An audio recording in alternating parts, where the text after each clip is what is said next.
How to prevent mold in terrariums. Are you wondering how to keep mold at bay in your terrarium? Mold can be a pesky problem, but with the right techniques, you can maintain a healthy environment for your plants. Let's break down some effective strategies to prevent mold growth in your terrarium. First, start with clean materials. Before you build your terrarium, sterilize your glass container. Boil the gravel or stones you plan to use. This step helps eliminate any existing mold spores or bacteria that could lead to mold issues later on. Using a baked or sterilized soil substrate is also a smart move to further reduce contamination risks. Next, consider incorporating activated charcoal into your setup.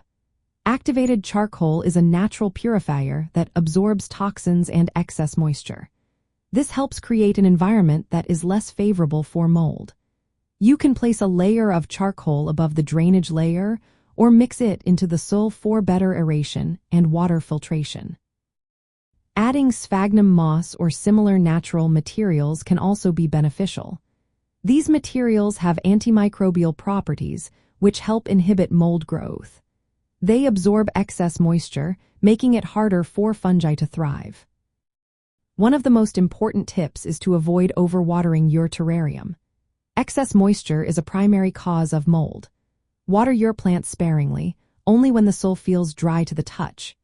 Keep an eye on condensation inside the terrarium. A little condensation in the morning and evening is normal, but if you notice heavy, persistent moisture, it might be time to improve airflow or cut back on watering.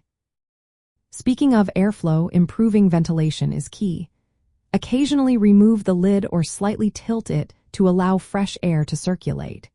For larger terrariums, you might want to add small fans or vents to mimic natural airflow. This can help reduce the humidity levels that encourage mold growth. Creating a bioactive terrarium is another great option. By introducing beneficial microfauna like springtails, you can naturally control mold growth. These tiny organisms feed on decaying matter and mold spores, helping to maintain a clean environment without the need for chemicals. This approach aligns well with a stress-free mindset, as it supports a self-regulating ecosystem. If you do spot mold, act quickly. Dab the affected areas with a 3% hydrogen peroxide solution. This will kill the mold without harming your plants. For localized outbreaks, you may need to remove and quarantine affected plants or substrate to prevent spreading. By following these steps, using clean materials, adding activated charcoal and sphagnum moss, controlling moisture, improving airflow, and fostering a bioactive ecosystem, you can create a balanced terrarium environment that minimizes mold growth. This not only protects your plants but also supports a calming hobby where you can enjoy the benefits of nature exposure and plant care without worry.